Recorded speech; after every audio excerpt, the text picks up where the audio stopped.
Plano Estratégico, a análise da semana na JMFM. João Márcio de Matos, Raul Ribeiro, Celina Pereira e os seus convidados vão aumentar a produção de gargalhadas.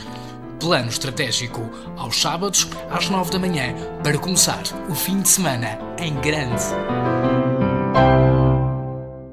Olá, muito bom dia, bem-vindos para mais um Plano Estratégico. Sábado 13 de janeiro, a equipa está reunida, como sempre, Raul Ribeiro, Márcio Matos e hoje o nosso convidado é Rodrigo Trancoso. Olá, Raul, bom dia. Olá, Márcio, bom dia. Olá, Rodrigo, bom dia. Bom dia. Bom dia, Celina. Bem-vindo, Rodrigo. Bom dia, camaradas de emissão. Rodrigo, muito obrigado por teres aceito o nosso desafio para vir aqui a generar connosco. Espero que te dês bem e que fiques com vontade de regressar. Eu é que agradeço o vosso convite e é com todo o gosto que aqui estou, estrategicamente preparado para proporcionar a todos vós e aos ouvintes uma sessão descontraída, informal e divertida. É assim mesmo. Assim que é. Mas vamos aproveitar que estás aqui cheio de força, cheio de vontade para nos falar. Eu sei que tu tens aí queres nos falar de um livro. Exato. Podemos começar. Se fosse um programa de cultura, a gente metia assim uma música estranha. Mas não, pronto, não fomos. Mas força. Bom, então começando por essa sugestão, eu quero primeiro começar com uma nota prévia dizendo que todas as opiniões que eu hoje veicular aqui e expor aqui veiculam unicamente e exclusivamente a minha pessoa, portanto, a título pessoal, portanto, nenhuma organização, associação, entidade ao qual eu esteja direto ou indiretamente ligado responde por tudo o que eu aqui cada afirmar. Um fala por si, ninguém fala em bloco. Nem no bloco já agora. Era uma subtileza. Pois. Discreto, gostei. Bom, e então vocês agora vão perceber o porquê desta minha ressalva inicial, porque a sugestão de leitura que eu queria deixar aqui aos caros ouvintes e também a vocês começa logo pelo título, que é um título considerado politicamente incorreto, que é exatamente Contra a Democracia. E portanto só o título suscita logo uma primeira análise, uma primeira opinião sobre o teor do livro, no qual poderemos pressupor que se tratará de uma apologia a um regime totalitário, ditatorial, fascista, enfim, o que se puder à primeira vista percepcionar. Só que depois, entrando no livro e no seu conteúdo, verificamos que o que no fundo aqui está a ser proposto é um regime que resultará de uma evolução, de um aperfeiçoamento da democracia como nós a conhecemos atualmente. E portanto, para vos dar assim uma primeira abordagem, se me permitirem, eu gostava de ler a sinopse do livro, porque acho que ela resume e dá-nos logo uma ideia do que efetivamente se pretende aqui, quando não é tanto um ser contra a democracia, mas querermos uma evolução, um aperfeiçoamento da mesma, no sentido que ela realmente concretize os seus objetivos para os quais foi inicialmente criada. Então vamos a isso. Portanto, eu vou passar agora a ler a sinopse, para a qual solicito a vossa atenção e diz assim: nenhum modelo político deve ser sacralizado, porque por nenhum ser perfeito e não ser imutáveis as circunstâncias em que se tenha revelado como o menos mau. A edição deste livro é um contributo para as pessoas livres debaterem as disfunções que, de um modo cada vez mais visível, estão a impedir a democracia de realizar alguns dos seus mais importantes ideais. É também um desafio para os que visam aperfeiçoar o seu funcionamento de modo a garantir a liberdade, o progresso social, a dignidade, o desenvolvimento humano. A maioria das pessoas acredita que a democracia é a única forma justa de governo. Crê que todos temos direito a uma cota igual de poder político. E também que a solução de participação política, um homem, um voto, é boa para nós. Dá-nos poder, ajuda-nos a conseguir o que queremos e tende a tornar-nos mais inteligentes, virtuosos e atentos uns aos outros. Mas Brennan, que é o autor do livro, Jason Brennan, considera que essas pessoas estão erradas, argumentando que a democracia deveria ser julgada pelos seus resultados e apresentando abundantes dados empíricos a atestar que aqueles não são bons o suficiente. Tal como os acusados têm direito a um julgamento justo, os cidadãos têm direito a um governo competente. Mas a democracia é com demasiada frequência o domínio do ignorante e do irracional. Além disso, boa parte da investigação em ciências sociais mostra que a participação política e a deliberação democrática parecem tender cada vez mais frequentemente a tornar as pessoas piores, mais irracionais, tendenciosas e más. Considerando esse quadro sombrio, Brennan argumenta que um sistema de governo diferente, a epistocracia, ou governo dos sábios, pode ser melhor do que a democracia e que é tempo de refletir seriamente sobre isso. Longe de se tratar de uma diatribe panfletária, esta é uma obra relevante de filosofia política em que se discute, de forma intelectualmente honesta, cada um dos melhores argumentos a favor da democracia. O resultado é uma crítica séria e uma defesa contemporânea do governo, de quem mais sabe, com a resposta aos problemas práticos que tal solução possa levantar.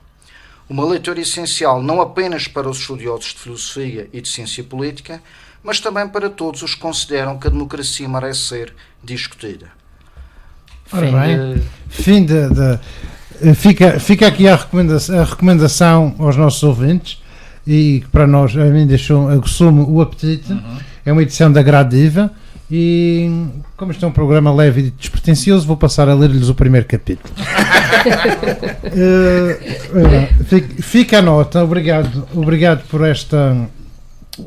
esta sugestão e pela introdução deste novo termo, epistocracia. Por acaso é um termo que eu procurei depois nos dicionários existentes e mesmo nos dicionários online, e é curioso que não encontrei o termo nem online, nem nos dicionários que existem na internet. É um termo que não existe. É um conceito totalmente novo e, portanto, fica aqui a sugestão realmente para quem quiser refletir sobre como melhorar a democracia, como torná-la mais justa e mais adequada aos seus propósitos. Tem aqui um contributo que realmente, pelo menos, nos faz refletir. Não nos torna menos democráticos, mas faz-nos, no fundo, é um caminho para que a democracia efetivamente seja eficaz. Daqui a uns 100 anos olharão para trás e pensarão que a democracia é aquele sistema antigo, que havia aquelas falhas todas, realmente. Agora temos isto, bem melhor. Não é? É que nós temos um pouco o defeito de julgarmos que a nossa realidade irá perdurar e que chegamos ao zénite da evolução. Exatamente. E, portanto, olhando para o passado, certamente quando se vivia no regime esclavagista, no regime feudalista, é uma maravilha. Quem falasse em democracia seria considerado um lunático, uma utopia, e, portanto, acho que se realmente numa perspectiva de honestidade intelectual, acho que não devemos à partida recusar nada que possa ser diferente e que nunca foi experimentado. Para além da estafada citação, que a democracia é o pior sistema político, com exceção de todos os outros, porque não estarmos abertos a um aprofundamento. Vamos agora mudar um bocadinho de tema, porque depois há aqui mais alguns temas que o Rodrigo certamente quer debater com mais profundidade. Mas vamos primeiro falar da espuma dos dias um pouco, que também faz lá vem ele com a espuma dos dias. É uma expressão que me é muito ele cara. Adora Borzian. Le cume de jour. Lá vai, tinha que vir. O cume do monte. Ok. Há um poema popular ele vai muito declamar conhecido, ajuda-me. que é As Rosas do Cume. Não conheces? Que acaba sempre: as rosas do cume beijam. O poeta Kim Barreiros. Não é, mas é um precursor. É um precursor. Esta semana falou-se em Go Jelly. Não sei se acompanharam o Go Jelly, o fenómeno Go Jelly. Foi uma conversa meio gelatinosa. Foi. O Go Jelly é um consórcio europeu integrado na economia azul. Não sei porque faz-me lembrar gomas, não é? Go Jelly. Go Jelly. Mas não, trata-se de de um consórcio de países europeus, mas também mete a China. Se mete a China, deve ser coisa boa. E que tem a ver com a utilização, o processamento de medusas, ou se quiserem, águas vivas, ou como é que se chama? Alforrecas, tem várias, ou ortigas do mar também é quem lhe chama. E usar. Só uma parte, sabes como é que se trata uma ferida de alforreca? Xixi. Exatamente. Pronto, ele agora já tem o trio. Uma das formas. A semana passada disse o que disse, agora disse xixi. Está a perceber? Aqui se vai. Sim, isto não pode ser todos os programas a falar em vaginas. Pronto. Já está. É muito pouco próprio. E então, Let's através do processamento das alforrecas, será produzido um muco e a partir desse muco pretende-se criar um sistema de combate à poluição por microplásticos. Sobretudo poluição marinha. Exatamente. E a Madeira está envolvida neste processo. E tem de ser muco de... Muco? Não pode ser outro... Não. Okay. É muco de alforreca. Muco de alforreca. Eu sou presidente do Governo Regional, esteve presente na cerimónia, na reunião, fez uma declaração para a comunicação social que tinha tudo a ver com alforrecas, falou sobre a monocultura da dourada. Bom. E pronto, mas acho piada porque é toda uma conversa à volta de seres gelatinosos e mucosos, e remete-nos para vários personagens da política regional. Não vais começar a falar no Lopes outra vez? Não vou falar, não. Era só para deixar a nota, não sei se acompanharam e se acham interessante. Eu acho que é interessante. Sobretudo porque, embora a nível regional não se fale muito no assunto, e nós em Portugal não estamos com grandes ilhas de lixo junto aos nossos oceanos, mas elas estão localizadas em todos os oceanos. Há neste momento vários quilómetros, são autênticas ilhas de lixo, a maioria delas plásticos, compacto, com vários... Desapareceram os recifes e apareceram com vários metros de altura. Não, a verdade é que não há possibilidade, é extremamente oneroso enviar barcos para recolher todo aquele lixo, além do mais é lixo de produção mundial, todos os países contribuem para ele. Sim, está a ameaçar não só todo o ecossistema oceânico, e qualquer solução que o homem possa tecnicamente desenvolver para ajudar de alguma maneira o ecossistema a ir tentando eliminar alguns dos microplásticos, mas os microplásticos ainda assim são um mal menor perante a quantidade de lixo oceânico que nós temos atualmente.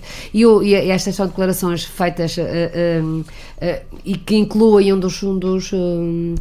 dos projetos do Laboratório Oceânico da Madeira, que tem estado a trabalhar com vários projetos internacionais, e portanto é mais uma ajuda dentro desta procura de uma solução mundial que vai ter de aparecer.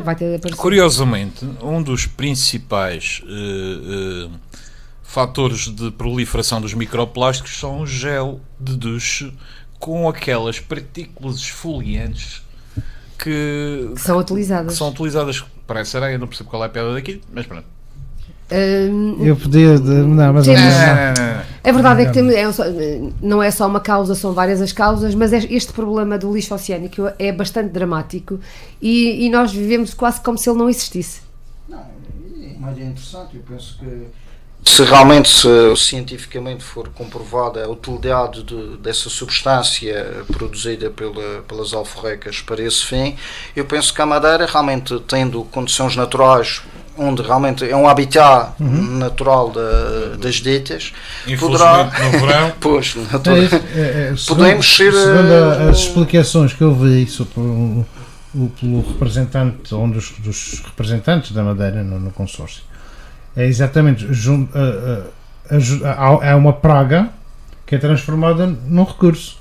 É uma ameaça que é transformada numa oportunidade. E isso Ora, é se excelente. se aplicasse em outros aspectos da vida regional. Ora bem. Pois, mas a mesma situação pode ser vista sob diversos prismas.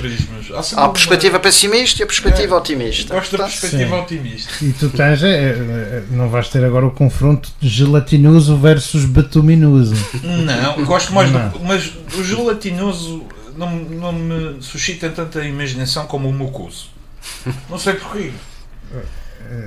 Eu acho que não vou comentar. Eu eximo de comentar. Não comentes. Sim. Antes de passarmos finalmente novamente para temas sérios. Isto não era sério? Não, isto não era. Okay. Então estamos aqui a falar de gelatina e de muco. É sério. É sério. As queimaduras são sérias. As queimaduras são muito sérias. E a solução é interessante. A nossa querida Jackie. Regressou. Eu ainda não sei bem se era uma gata ou se era um gato. Acho que é um gato. Acho que É um gato. É um Jackie. Mas pode até não ser nem uma coisa nem outra. Porque Olha, pergunta ao hoje em bicho. dia e O transexualismo não quer dizer que seja exclusivo da espécie humana. Exatamente. a comunidade LGBT miau tem que ser Eu já vi gatos com um ar muito. Sim. LGBT miau é muito bom. É.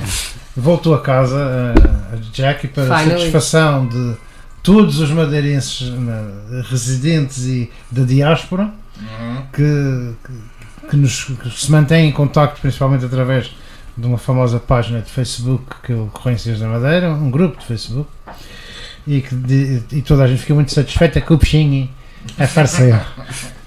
Não sei o que é que pretendem comentar relativamente a isso, já falámos na semana passada, mas na altura ainda andava cá e lá. Ele passa de muco para Pussy e está à espera que eu comente. Não, é uma história com um final feliz e se calhar mais ou menos aquilo que já referi a semana passada.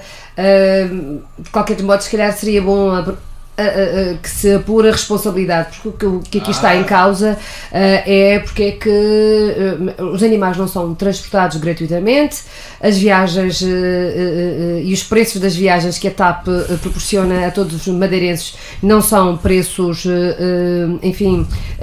que lhes permitem eles terem falhas deste género.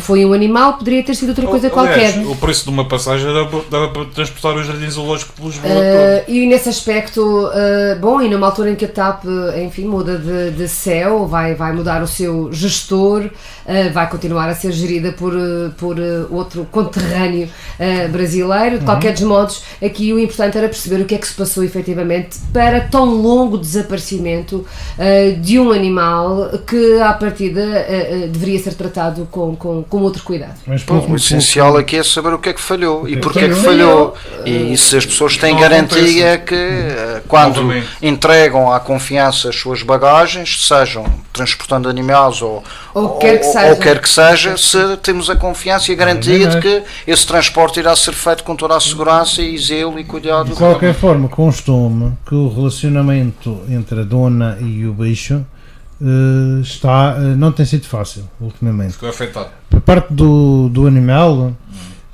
está a denotar algum trauma por a dona o ter obrigado a acompanhá-la para receber o subsídio de mobilidade e o bicho reagiu muito mal.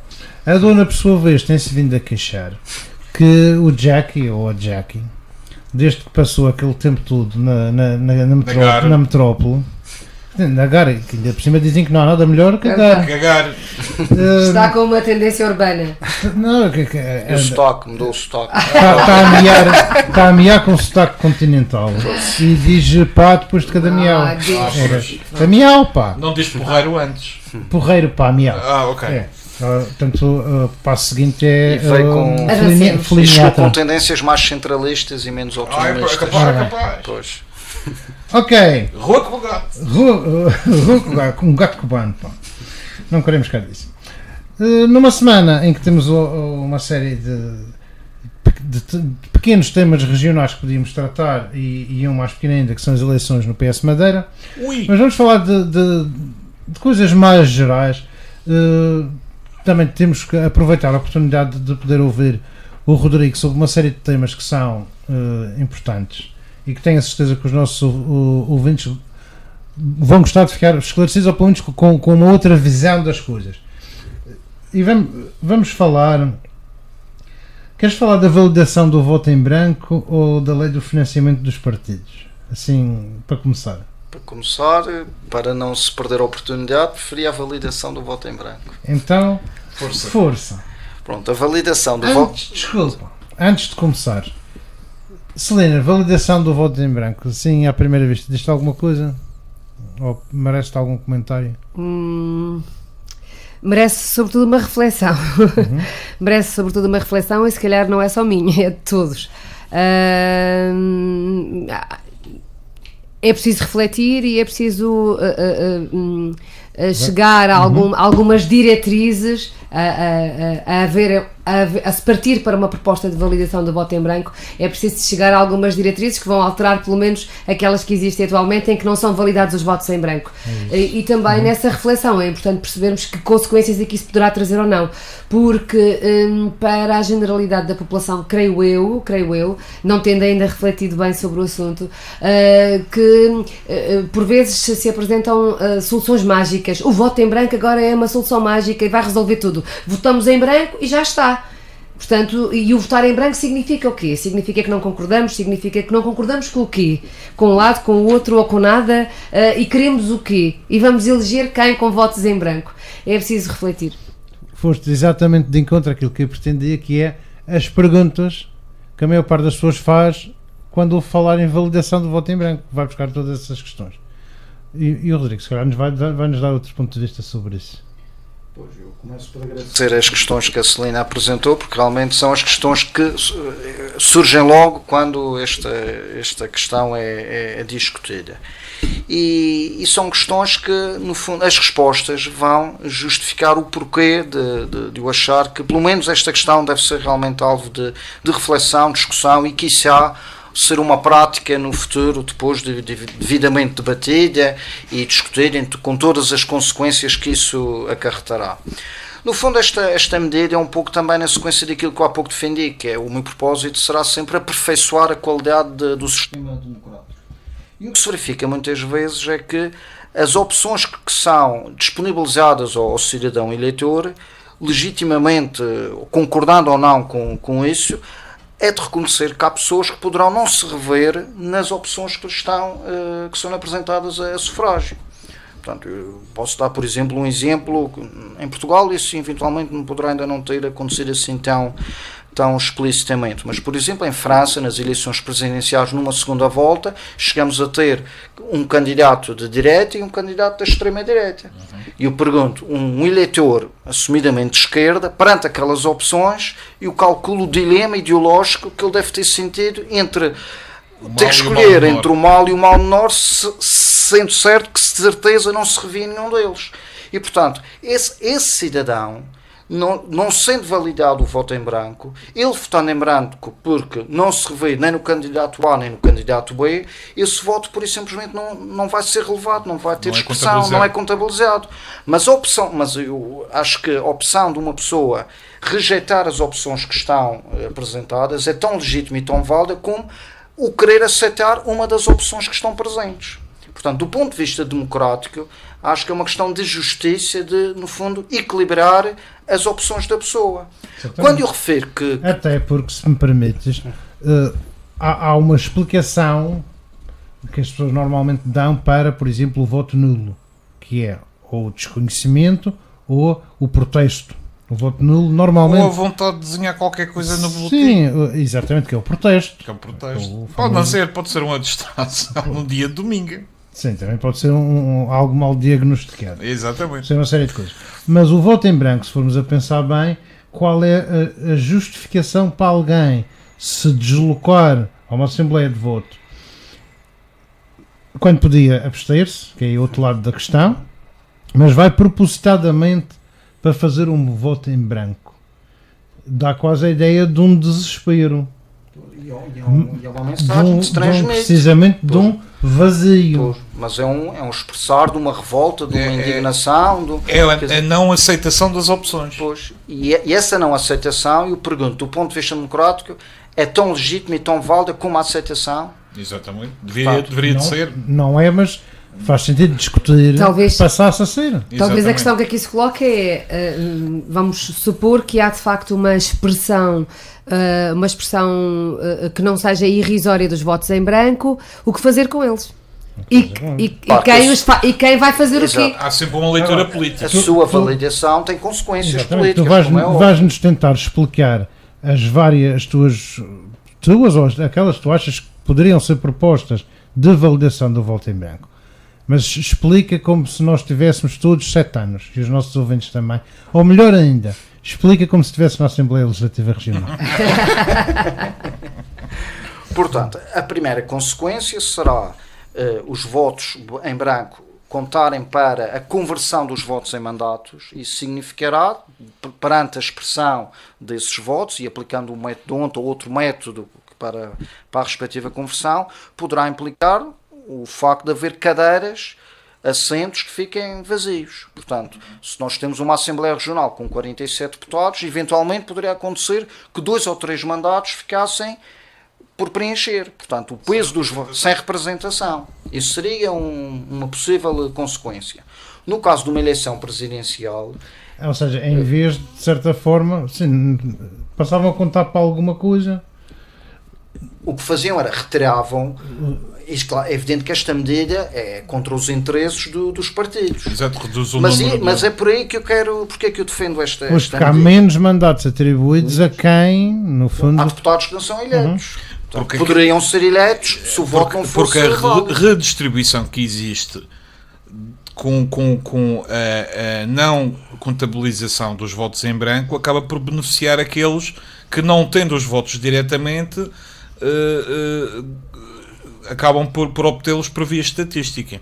No fundo é assim. Sim, por aplicação do método. Exatamente, mas, ou seja, essa representação é fictícia. A representação a conversão em 1 ou 2 mandatos, o acréscimo, esse acréscimo é fictício, porque não corresponde a uma representação, a um mandato popular, por assim dizer. Sim, nós temos o exemplo da Assembleia Regional, onde o PSD tem 51% dos mandatos atribuídos, mas teve 44% dos votos. Portanto, logo aqui há uma distorção entre a votação em termos percentuais e depois a sua conversão em mandatos.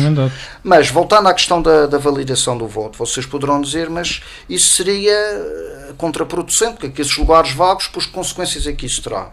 O que eu penso é que o facto dos partidos saberem que isto seria prejudicial para eles, implicaria que, para evitar que as pessoas mostrassem a sua revolta, a sua indignação, votando em branco, iriam mudar a sua praxis política.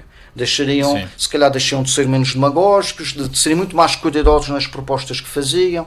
Isso, portanto, se o facto só de haver a possibilidade dos cidadãos poderem, com o voto em branco, penalizar efetivamente os partidos, acho que isso seria um facto que implicaria logo uma mudança comportamental e atitudinal dos partidos no sentido da credibilização do discurso e da prática. Portanto, vejo a validação do voto em branco não como um fim em si mesmo, porque eu nunca votei em branco e espero nunca ter que assim proceder, mas como um instrumento para melhorar a praxis e as atitudes da classe política e dos políticos no seu conjunto. Por exemplo, relativamente à eleição presidencial. O que atualmente está previsto na nossa Constituição é que numa segunda volta ou na primeira volta será eleito o candidato que obtiver mais de 50% dos votos, considerando-se unicamente os votos validamente expressos. Portanto, suponhamos que, ou seja, a expressão dos votos em branco, sendo, por exemplo, a última eleição do professor Cavaco Silva, na segunda reeleição do professor Cavaco Silva, se a percentagem de votos em branco fosse válida, ele não teria sido eleito. Logo à primeira volta, obrigaria a uma segunda volta. E aí poderia haver oportunidade de, ou seja, essas pessoas que votaram em branco fizeram com que, em termos, se formos ver todo o universo que votou, Cavaco Silva não teve 51% dos votos. Teve 51% das pessoas que votaram expressamente. No Cavaco, ou no Manuel Alegre, ou no Fernando Nobre, mas houve pessoas que votaram em branco. Portanto, essas pessoas, também são cidadãos. Exatamente. E como referi bem, levantaram-se da cama nesse dia, saíram de casa e foram lá e votaram em branco. Há uma vontade expressa. Há uma vontade expressa. Agora, a questão é como traduzir essa vontade. Pois, é que aí obrigava que o candidato presidencial eleito, ele teria que reunir 51% dos votos num universo em que os votos em branco contavam, ou seja, ele teria que reunir a concordância da maioria de pessoas, englobando nesse universo mesmo aqueles que rejeitavam todos os candidatos presentes. Do ponto de vista democrático, penso que isto é justo. É a questão percentual que volta outra vez. Sim. Exatamente. Paralelamente, talvez fica a sugestão estratégica, paralelamente talvez fosse interessante também refletir-se à volta ou não da obrigatoriedade do voto e do cumprimento de cidadania, que acaba por ser também uma forma de imprimir às sociedades, sobretudo aos cidadãos que não têm essa prática, claramente por irresponsabilidade, pode-se apelar à ignorância ou ao não saber, mas de qualquer dos modos, se calhar era uma reflexão também que seria interessante colocar em cima da mesa num país onde, regra geral, como dizia o Rodrigo, fazemos de facto a distribuição de mandatos e as eleições são quase sempre ganhas com abstenções, se não muito próximas, acima de 50%, ou seja, há 50% de cidadãos que não expressam a sua intenção, nem que fosse branco. Seria curioso olhar para o sistema grego, que tem essa lei da obrigatoriedade de voto com multas. Mas então, nesse cenário, coloca a questão: se o voto for obrigatório, se me obrigam a votar e eu vou lá e voto em branco, então é mais uma razão para que o meu voto seja considerado. Quer dizer, obrigam-me a vir aqui, eu voto em branco e não contam com o meu voto. Quer dizer, isto é eu tenho sempre alguma dificuldade em conceber que haja esse tipo de obrigação. Custa-me um bocadinho também. A aceitar. Sim, só coloquei. Mas, curiosamente, okay, na Grécia não funciona lá muito bem. Não me choca, mas por outros motivos. Por princípio, sou contra. O partido ganhador tem logo mais 50 deputados. Logo exatamente. Tem a ver com o sistema. Exatamente. Há uma certa desilusão com... O que me custa a concluir é que tipo de penalizações é que poderia haver para os prevaricadores, para aqueles que não fossem votar, havendo uma obrigatoriedade. Multas. Não, e trabalhar para a monocultura da Dourada, por exemplo. Eu teria uma sugestão, que era automaticamente o nome do eleitor era retirado do caderno eleitoral. Portanto, quando ele quisesse votar, teria obrigatoriamente que se recensear de novo. Porque há muitos cidadãos que se abstêm no pressuposto que eu vou-me abster porque quando eu quiser votar, basta querer. E isto também levanta outra questão, que é que as pessoas muitas vezes menosprezam ou omitem ou mesmo por ignorância não consideram, que é o direito de votar não foi um direito que caiu assim do céu.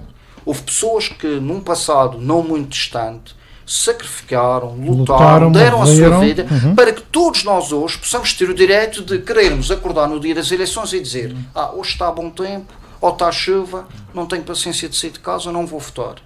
Sim, todas as desculpas são boas. Os dias de praia são terríveis para as eleições. Uma coisa é os dias de chuva, os dias de chuva são todos. E há aquelas pessoas que orgulhosamente bradam que não votam, que eu nunca votei na vida. Mas também tens o extremo de uma certa. Vê-se isto, por exemplo, é muito comum nas zonas rurais, as pessoas de determinada faixa etária conheceram a ditadura, conhecem o regime democrático, mesmo quando não se sentem confortáveis com a escolha ou não têm escolha definida, vão numa lógica de descarregar. Eu vou descarregar o nome. Isso também já entramos no terreno pantanoso. Isto já é outro tipo de leitura. Mas existe também. Mas pegando 40 anos com o João Cruz do Dr. Jardim. Olha que isso já não é bem assim. Ainda dizem hoje. Isso já não é bem assim. Especialmente a norte, acaso, já vês ali. Queria comentar aqui uma afirmação do Raul e depois, aproveitando este exemplo do Raul, eu também contar um episódio que se passou comigo numa mesa de voto. Mas pegando naquele exemplo que o Raul disse há bocadinho de eu nunca votei na minha vida, eu gostava de perguntar a uma pessoa dessas que afirma que nunca votou, se lhe dissessem assim, pois o senhor nunca votou, mas a partir de agora, sempre que não votar, não poderá votar na eleição seguinte, vai ser proibido de votar. Eu gostava de ver o que é que essa pessoa sentiria. Uma coisa é eu decidir que não voto porque eu não quero, mas vir um terceiro me dizer que eu não posso votar, me proibir de votar, eu não sei se a minha reação... Eu nunca votei, mas a mim ninguém me diz que exatamente. Então agora ia votar. Então agora que quero. Não posso. Bem, é tão Monty Pythonesco que é capaz, Mas é capaz de funcionar. fazer sentido. Bom, e agora, pegando dando o exemplo do Raul, que as pessoas, é o Alberto João que guiava muitas do sentido de voto das pessoas. Eu, durante muitos anos, fazia parte das mesas de voto, era membro das mesas de voto, e aconteceu um episódio caricato na eleição de 2011 do presidencial, em que já no final do dia, às 6 da tarde, chegou uma senhora, já de uma idade avançada, portanto, recebeu o seu boletim de voto e foi para a cabine de voto para exercer o direito. Entretanto, a senhora lá estava, passou 5, 10, quase 15 minutos, e a senhora nascia da cabine de voto, e portanto nós, os membros da mesa, realmente começamos a achar estranho aquela situação, e portanto, eu e mais um dos membros da mesa dirigimos à cabine de voto, a tentar indagar junto da senhora o porquê daquela demora, se estava-se a sentir bem, se havia algum problema. E entretanto a senhora vira-se para nós e muito preocupada, muito ansiosa, muito assustada, e dizia: eu estou a olhar aqui para as fotografias e ele não está aqui, onde é que ele está? Onde é que ele está? E portanto isto volta à questão que eu levantei há pouco, da questão da epistocracia, que é: todos nós temos direito a um voto, mas muitas vezes exercemos o voto de uma forma não esclarecida, não informada, não sabemos exatamente o que é que estamos a decidir. E, portanto, levantar a questão de...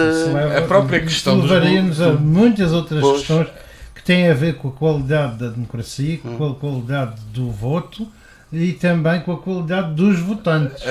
Mas há coisas que também são muito politicamente incorretas de se dizer. A própria Mas questão acho que o registro aqui sim. é não termos esses pruritos. pruritos. O esquema correto aqui não entra. Não. Mas a própria questão dos boletins de votos é engraçada, porque durante muito tempo, no regime de Salazar e de Marcelo Caetano, a eleição presidencial, por exemplo, era feita com 2 boletins. Um para o candidato da oposição, que era a pessoa...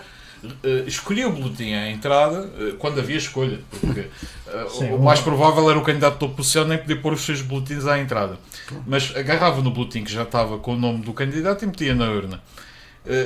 E isto obviamente que era uma coação, mas há outro tipo de coações mais dissimuladas que continuam a existir até nos dias de hoje.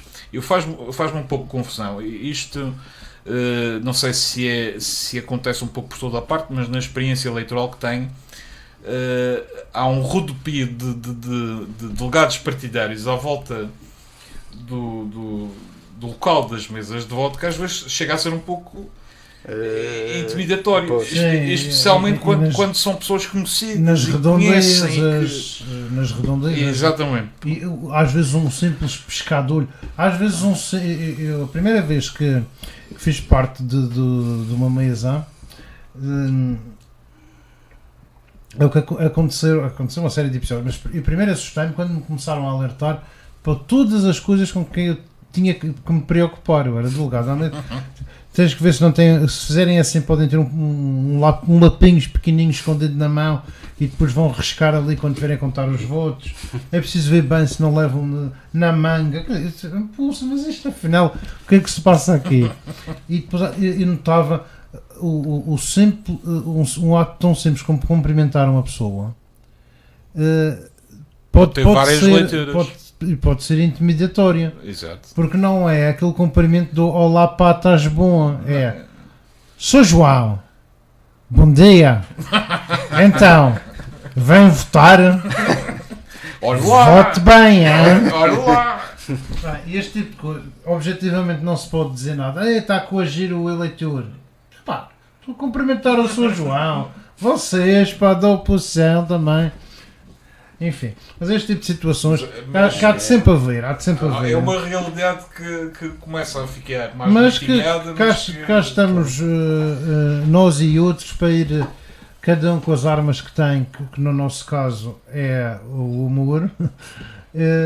Vamos nós fazendo também o nosso papel para o muco pode ser para aprofundar a nossa democracia, e acreditem que o humor derruba muitas barreiras e ganha muitas batalhas. A sátira é um instrumento já há séculos que é usado para provocar, nem que seja reflexões e mudanças de E mentalidades. penas de morte. Não, mas acredito que logo que o primeiro grego começou a pensar em democracia, houve um humorista a imaginá-lo em cueca. e é a partir daí. Olha, Sócrates fez uma piada e acabou mal. Fez uma piada qual? Sócrates, o filósofo. Esse Esse Pensei fez que uma era piada o- e acabou mal. Pensei que era o 44. Tomou a cicuta. Cicuta, sim. Cicuta é lixado. É pior que o muco. Olha, um assunto que está na ordem do dia e eu não sei como é que ontem, por acaso não tive o cuidado hoje de manhã antes de sair de casa de ver como é que acabou ontem aquela coisa na Assembleia da República sobre a cannabis. Não acabou. Desceu à especialidade.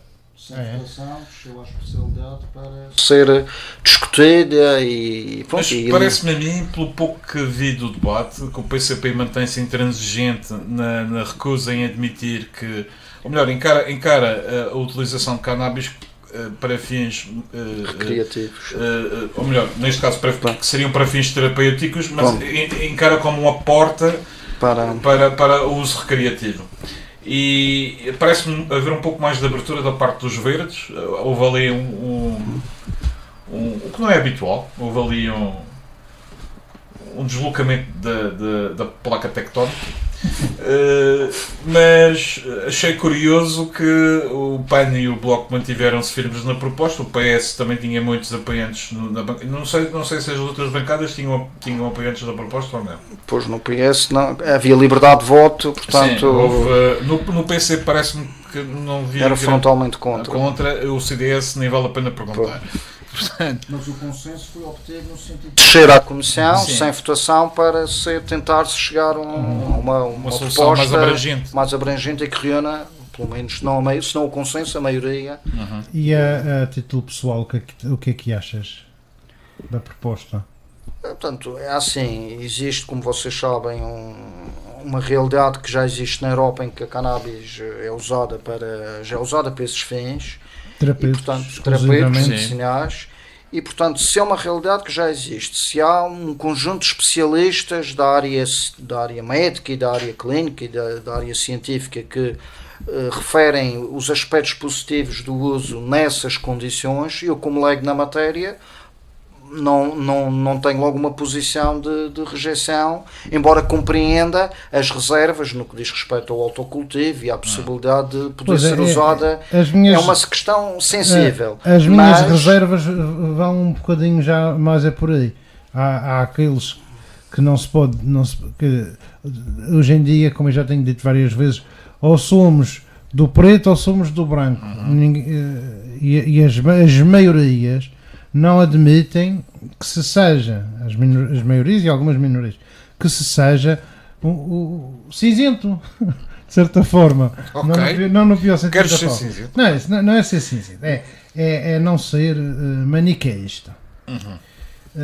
Porque há essa questão do autocultivo, faz-me uma certa confusão. O que me impele a apoiar a iniciativa essencialmente é olhar para a questão da dor crónica e dos doentes oncológicos que muitas vezes, diga-se, eu tive um pouco essa experiência que era um pouco estranha. Quando o meu pai esteve doente, eu ia à farmácia comprar com uma ficha especial, com uma autorização especial, comprar medicação que levava morfina. E é preciso uma autorização especial, uma ficha, se não me engano, verde, porque é uma medicação perigosa. Muito mais potente que a própria AX, ou cannabis. E faz-me um pouco confusão, porque a morfina está disponibilizada para esse fim, que não possa haver essa disponibilização da cannabis, que parece ter, pelo menos daquilo que foi lendo da literatura especializada, menos aspectos secundários negativos. E poderá ter até o aspecto benéfico de não entorpecer a pessoa da mesma forma que a morfina entorpece.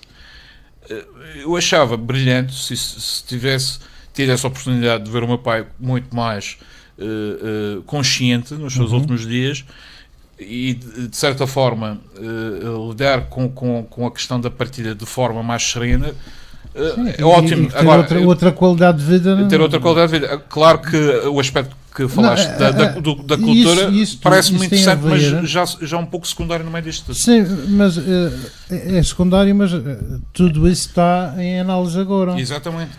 E se é para fins terapêuticos, o que eu estou 100% de acordo, qual é o medicamento, ou seja, o que é usado para fins terapêuticos hoje em dia que não tem uma dose específica e uma seleção, uma preparação também específica de qualquer medicamento tem. Ou seja, onde é que quer chegar? Vamos deixar neste caso ao cuidado dos doentes escolher as suas sementes, plantá-las. Podia-se partir do pressuposto. Escolher a dose.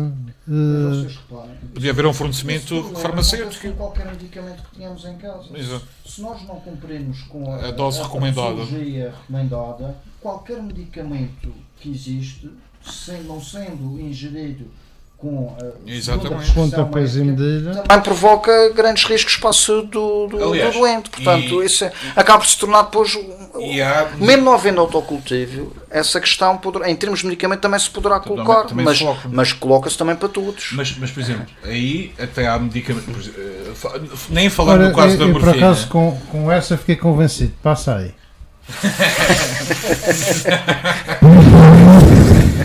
Esta é boa.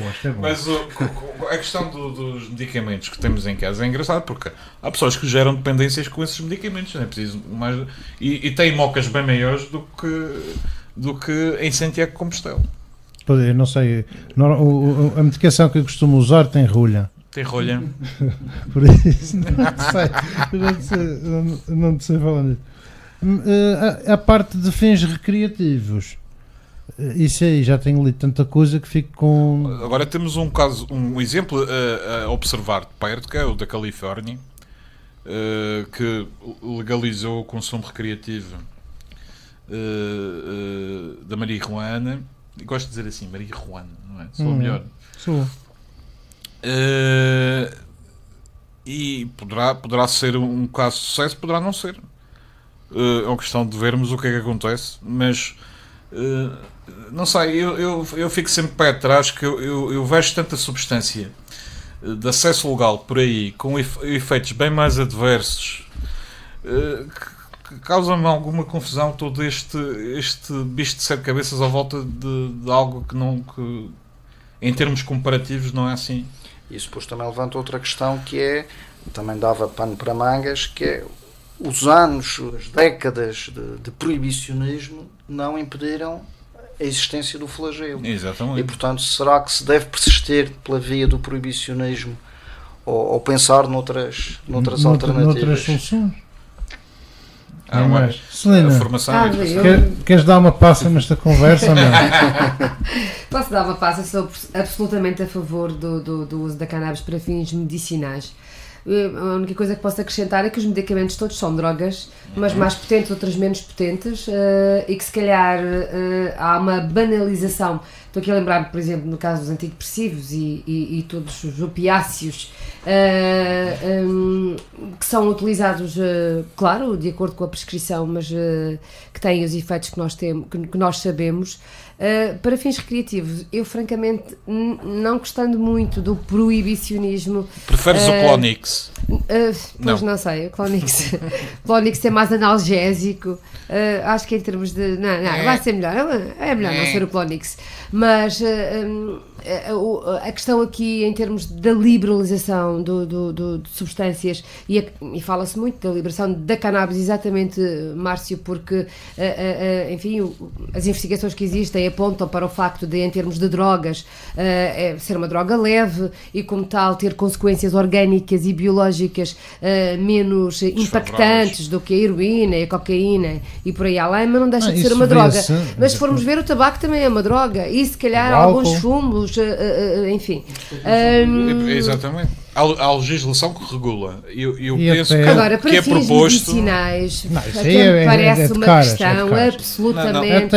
Até a marihuana tem um efeito muito menos nocivo do que o álcool, por exemplo. Exatamente. E dou um exemplo muito simples. Pegam num indivíduo sob o efeito do álcool Ele chega a um sinal de stop, o que é que faz? Passa o logo. Um indivíduo que tenha ingerido cannabis fica à espera que ele mude para verde. Epá, não há risco para ninguém. Então é isso. Mas estas questões estão todas muito interessantes. A Celina tocou num aspecto interessante que existem drogas no mercado que são reguladas. Eu penso que a questão aqui, e o bicho de 7 cabeças, é as pessoas não considerarem que estamos a falar da introdução de uma droga com fins terapêuticos que será regulada. Não é uma introdução ao calhas, olha, agora façam o que quiserem. Ou seja, às vezes as regras que conformam o consumo das drogas não são obedecidas. Sabemos que há menores que fumam, que bebem, e isso não viola a lei. É óbvio que vai haver sempre violações da lei. Agora, a questão é saber se não será um bem maior permitir que muitos usufruam de um benefício, ainda que alguns possam abusar. Bom, eu até não sei, Márcio, não sei, isso agora é uma questão de facto terapêutica, de farmácia, não sei até que ponto é que já não há algum medicamento com algum princípio ativo extraído da planta. Por exemplo, o ópio, que é utilizado nos opioides, é extraído da papoila, cuja produção é ilegal, mas para as farmacêuticas é permitida. A questão da liberalização é sempre uma questão sociocultural. Há sociedades onde já se experimentou a liberalização de todas as drogas e a coisa não evoluiu naturalmente, mas isso passa muito também pelo fenómeno de responsabilidade e de formação pessoal. Educação, exatamente. Que é uma liberalização que numa sociedade que esteja toda ela minimamente formada, estruturada e educada, ou pelo menos a maioria uma grande percentagem da população tenha essa formação e tenha uma escolha consciente. E outra coisa é estarmos a lidar com níveis de incultura, é mesmo isso, em que as pessoas simplesmente veem disponibilizada uma coisa e usam, e essa coisa depois chama outra e outra e outra. São riscos.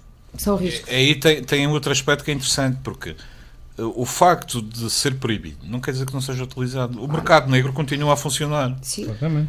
Ou seja, há mais dificuldades em ser tão lucrativo. Exatamente. Mas se é menos lucrativo, também há menos tendência para aliciar. Ou seja, eventualmente isso é sempre o que não faz sentido é olharmos para o lado, fingir que não existe mercado negro. Isso é que não. Eu só não acredito muito, eu não acredito nada, é no efeito benéfico de liberalização total relativamente ao tráfico.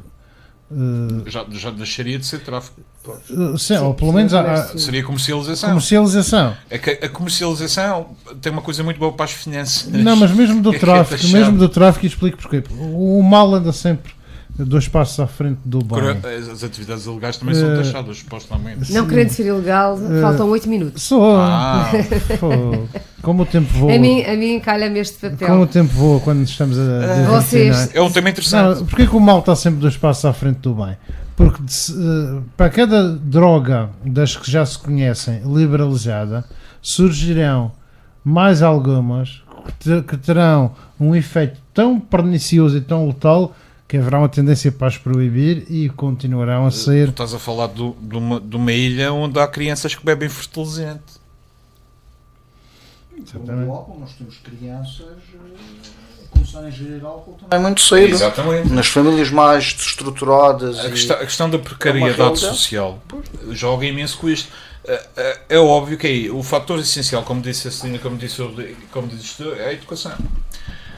Porque se não houver uma formação constante, por mais leis que se façam no sentido de ordenar a sociedade, não vamos a lado nenhum. Temos um exemplo que aconteceu comigo enquanto professor.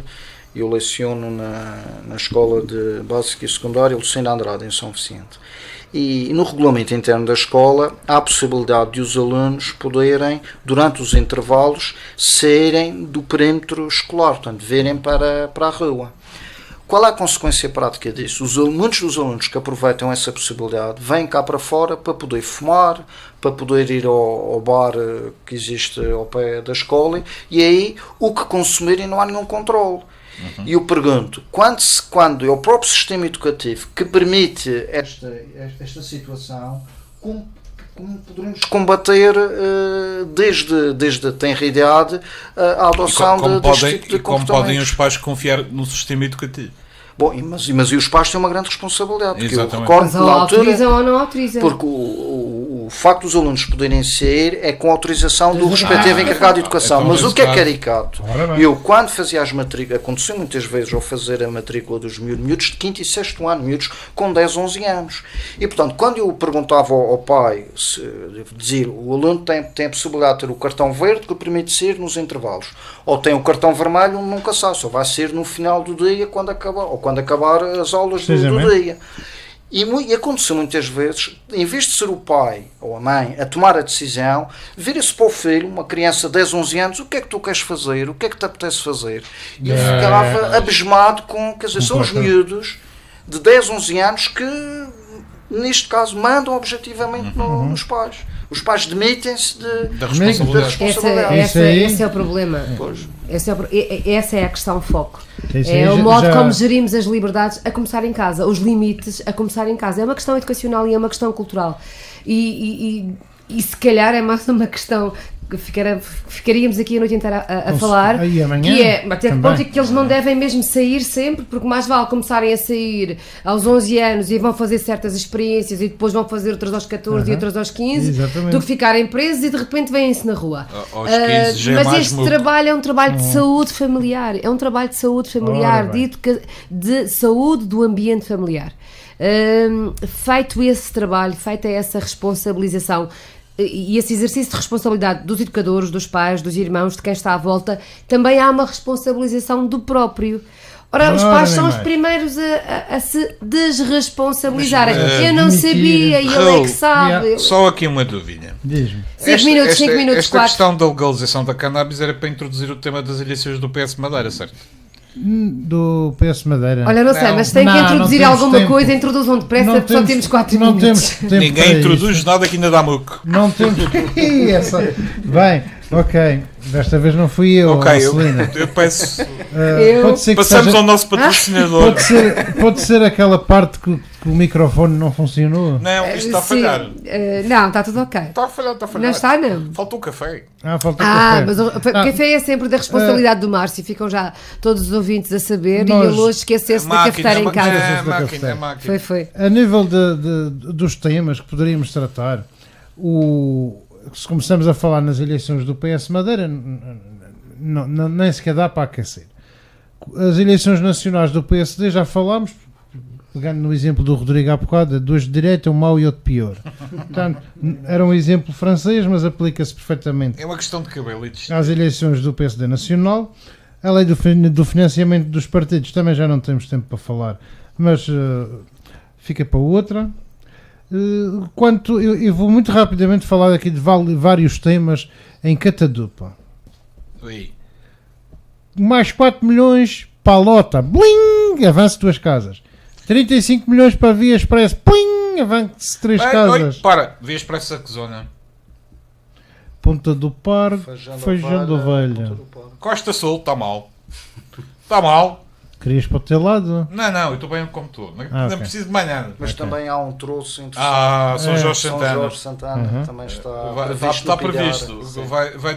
Vamos passar de 10 minutos de São Jorge a Santana para 8. Lindo.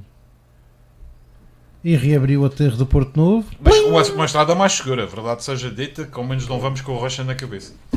Eu recordo-me quando foi o 20 de fevereiro, eu para me deslocar para São Vicente não podia ir pela Serra d'Água, ela esteve momentaneamente interrompida e portanto São Jorge.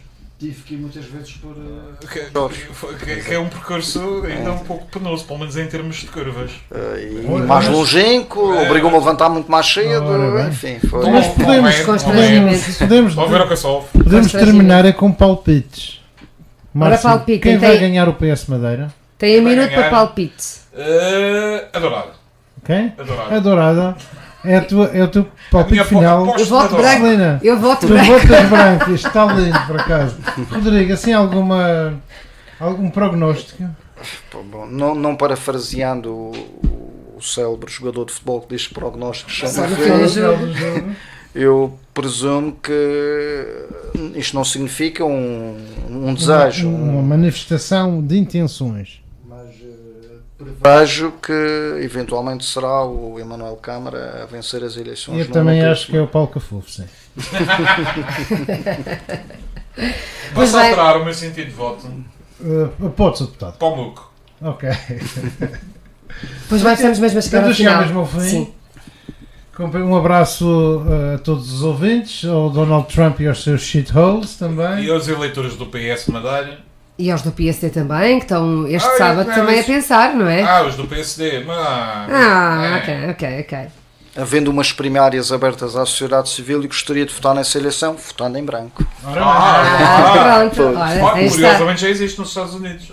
Primárias abertas a não militantes. Muito bem, é assim, chegamos ao final. Raul, Márcio, Rodrigo, muito obrigada. Obrigado. Obrigado eu. Nós, Que com o agradeço. Rodrigo, até uma próxima vez, já na equipa habitual do Plano Estratégico, até de hoje a 8 dias, para continuarmos com humor, ao sábado de manhã, a acompanhar as suas andanças logo no início de cada fim de semana. E já vamos ter resultados. É verdade, na próxima Bye, semana já bye. temos resultados. Tchauzinho. Bye bye!